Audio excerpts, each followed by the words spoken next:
Hello everybody and welcome to today's edition of Daf Yomi. Hope you're doing well from you're joining me. Today's Daf is Daf 27 Amud B of Shevuot. So just finish off from the last Amud. Rabbi Yochanan Omer Mishmar Shanehem Ke'echad Umash Ma Echad Bifnei Atzmo. Rabbi Yochanan says there is no need for this derivation because the phrase his father and his mother indicates that one is liable if he curses both of them together, and also can indicate that he is liable if he curses either one of them on their own, unless the verse specifies that one is liable only if he curses both together. An example of a verse where the Torah specifies that the halacha applies only to two elements in conjunction is, "You shall not plow with an ox and a donkey together," in Deuteronomy 22:10. The Gemara continues, you may even say that the verse is referring to optional matters according to the opinion of Rabbi Yoshia. He holds in accordance with the opinion of Rabbi Kiva, who interprets the Torah using the hermeneutical principle of amplification and restriction, see 26b. And the word or is superfluous and used to separate to do evil from to do good. The Gemara explains how one derives that the oaths referred to in the verse are oaths about optional matters in accordance with Rabbi Yoshia. Interpret the verse in accordance with the principle of amplifications and restrictions. Granted, if you say that the verse about an oath on an utterance is written with regard to optional matters, the words to do evil or to do good serve to restrict the meaning of the verse and exclude the application of an oath on an utterance to a matter involving a mitzvah. The Gemara asks rhetorically, but if you say that the verse is written referring to a matter involving a mitzvah, what do the words to do evil or to do good serve to restrict? The Mishnah teacher Rabbi Yehuda ben Bateva said, what if, with regard to an oath concerning an optional matter, for which one is not under oath from Mount Sinai, he is liable for breaking it? Then with regard to an oath about a mitzvah, which he is under an oath from Mount Sinai, is it not logical that he would be liable for breaking it? The rabbis then asked him why he thinks one should be liable for an oath about a mitzvah, since one would be exempt if it were inverted from positive to negative, rendering it an oath to refrain from performing a mitzvah, which does not take effect. The Gemara comments, the Rabbi's objection to the opinion of Rabbi Yehuda ben Bateva is well stated. The Gemara responds that Rabbi Yehuda ben Bateva could say to you, isn't there the case of an oath involving doing good to others, even though it does not include the possibility of being inverted to include liability for an oath concerning harming others, but nevertheless the merciful one has amplified the halacha to include it. Here also with regard to an oath to perform a mitzvah, even though it does not include the possibility of being inverted to include liability for an oath concerning refraining from performing a mitzvah, the merciful one has amplified the halacha to include it. And how could the rabbis respond? They could say that there, with regard to an oath to do good to others, there is a possibility of inverting the oath to, I will not do good. Here, with regard to an oath to perform a mitzvah, is there any possibility of a valid oath? I will not perform a mitzvah. The Mishnah. If one says, on my oath I will not eat, Shavur shelo ochel v'chudu, on my oath I will not eat, etc. If one said, on my oath I will not eat this loaf, and on my oath I will not eat it, and then proceeded to eat it, he is liable only once. Since the second oath cannot take effect while the first oath is already in place. Rambam Sefer Flor here Shevuot 4:9-10, Chanach Yodei 238:11, 21, 239:13.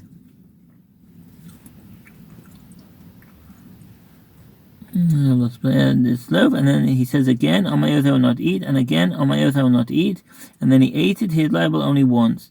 Once the first oath had taken effect, the subsequent oath could not, as the prohibition cannot take effect, where another prohibition is already in place. This is an oath on an utterance. Zihi zohu shavuos bitoi v'chuda. This is an oath on an utterance, etc. An oath on an utterance takes effect only with regard to actions that are not impossible. It may be said with regard to the future or the past. An example of a false oath is where one takes an oath that he ate when he did not, or when he takes an oath that he will eat subsequently and does not. If he intentionally does not fulfill the oath, he is flogged. And if unwittingly he is liable to bring us, sliding scale offering with an oath on an utterance. Rambam Sefer Flor Shevuot 1:2-3. For which one is liable to receive lashes for intentionally breaking it, and for unwittingly breaking it, one is liable to bring a sliding scale offering. For an oath taken in vain, Shevuot Shav, one who intentionally takes an oath in vain is flogged. If he takes an oath in vain unwittingly, he is not liable to receive any punishment or to bring an offering. And Shevuot 1:7. One is liable to receive lashes when it's taken intentionally, and one is exempt when taken unwittingly.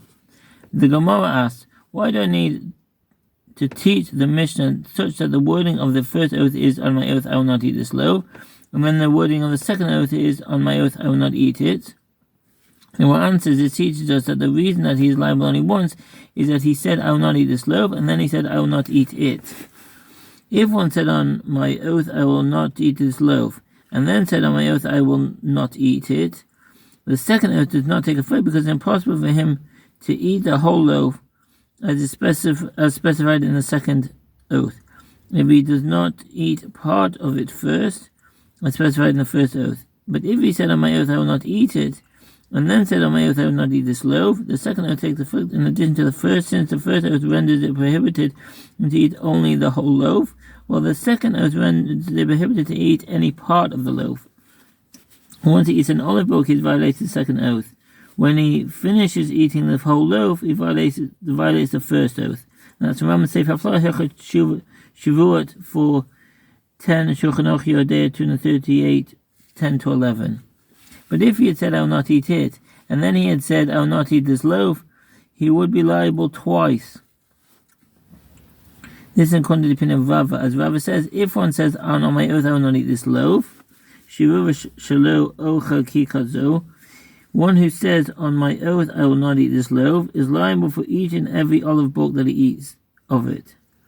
It's prohibited for him to eat any amount of it. Eating even less than a legal measure is prohibited by Torah law. If one says, on my oath I will not eat it, he is not liable until he has consumed the entire loaf. Some say that he is liable if he eats any amount of the loaf in this case as well, says the Torah. Although others disagree, Rambam say, Shevuot for 10 Shulchan Aruch Yodea 238:10 and a shach there. But if he had said, I will not eat it, and then had said, I will not eat this loaf, said that once he has eaten an olive bulk of it, he is liable, as this oath is understood to mean that it's prohibited for him to eat any of the loaf. If he says, on my oath I will not eat it, he is not liable unless he eats the whole loaf. The words I will not eat it indicate that his oath applies only to eating the entire loaf. Accordingly, when the first oath is I will not eat it, and the second oath is I will not eat this loaf, the second oath can take effect as it generates a new prohibition that applies to each and every olive bulk of the loaf. The Mishnah teaches, if one says, on my oath I will not eat this loaf, and then he says again, on my oath I will not eat it, and again on my oath I will not eat it, and then he ate it, he is liable only once. The Gemara asks, why do I need the Mishnah to mention this additional third oath, I will not eat it? The Gemara answers, this teaches us there's no liability. So what does that mean? Hakamash malan chiyuva hu deleka. This teaches there's no liability. Tosfot claim that the correct version of the Mishnah includes only 2 oaths that he will not eat, not 3, and the correct version of the Gemara does not include the question, why do I need the Mishnah to mention this additional oath? Well, according to Tosfot, the Gemara derives from the fact that the Mishnah says he is liable only once, and not simply he is liable once, that if the first oath is dissolved, the other oath can still take effect. Well, one states a redundant oath, but there is an oath. The final oath is not completely discounted. So if you find room, i.e. an application for the additional oath, it goes into effect. For what matter is this halacha relevant? It is relevant for the statement of Rava, as Rava says that if one requested of a halachic authority to dissolve the first oath, and he did so, the second oath counts for him in its place unless it too was dissolved. Nishal al harishona al salo sheniya teha. If one said, on my oath I will not eat today, on my oath I will not eat today, on my oath I will not eat today, or referring to a certain loaf of bread, on my oath I will not eat it, on my oath I will not eat it, on my oath I will not eat it, and then he requested that the first oath be dissolved, he is liable for breaking the second oath. Moreover, if the second oath is dissolved as well, he is liable for the third. If he has only the second oath dissolved, then he is liable for the first, and if he then also has that one dissolved, he is liable for the third. What then is the upshot of the principle that one oath does not go into effect where an identical oath is already in effect. It is that when none of the oaths were dissolved, he is liable for breaking only one. Shevuot 6:17, 238:21, 239:13.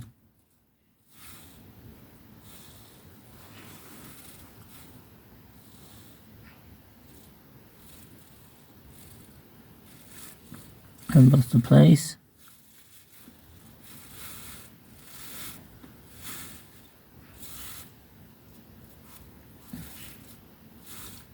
Yeah.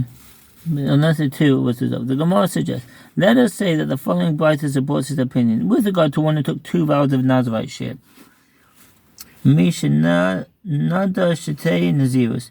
One who took 2 vows of Nazirite-ship is obligated to observe both terms of Nazirite-ship. If he counted the days of the first term, separated an offering forward, and then went and requested from Malach authority that his first vow be dissolved, and the term of Nazirite-ship that he observed counts as fulfillment of his second vow, he can bring the offering and has no further obligation. Rambam Sefer Nazir 3:10. She'ela. For example, if one said, I am hereby Nazirite, which imposes upon him a 30-day term of Nazirite, says Rashi, and then on the same day he said again, I am hereby Nazirite, he must observe a second period of Nazirite after he completes the first, and counted the first term of Nazirite and separated an offering forward, and afterward requested and received dissolution of the first vow from the halachic authority. The second term was counted for him in the observance of the first term, and he is not required to be a Nazirite further. This indicates that the second vow went into effect retroactively once the first was dissolved. And the same will be true in the case of 2 oaths. The Gemara rejects this. How can the two cases be compared? There, the second Nazirite is there in any event. As once he counts the first term, he needs to return and count the second if there is no request for dissolution. She'ela. Request made to a halachic authority. If one takes a vow, including a vow of Nazirite-ship, or takes an oath, or consecrates property, and afterward regrets having done so, he may go to halachic authority and request that the vow be dissolved. Under appropriate circumstances, the Torah scholar has the power to dissolve the vow, obligating it retroactively.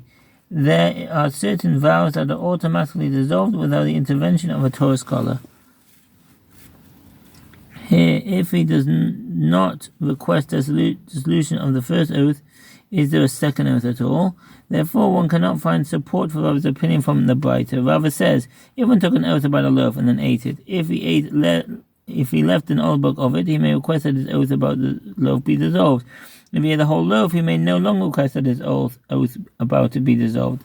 Rav Aha, son of Rava, said to Rav Ashi, what are the circumstances? If one took an oath where he said, I will not eat this loaf, which Rav, as cited above, understands as rendering it prohibited for him to eat any part of the loaf, then with the first olive bulk that he ate, he already committed his transgression. If he took an oath where he said, I will not eat it, which Rav understood as rendering it prohibited for him to eat only the whole loaf, why does Rav mention specifically that if he left over an olive bulk? Thank you very much for listening, and wish you all the best. Bye.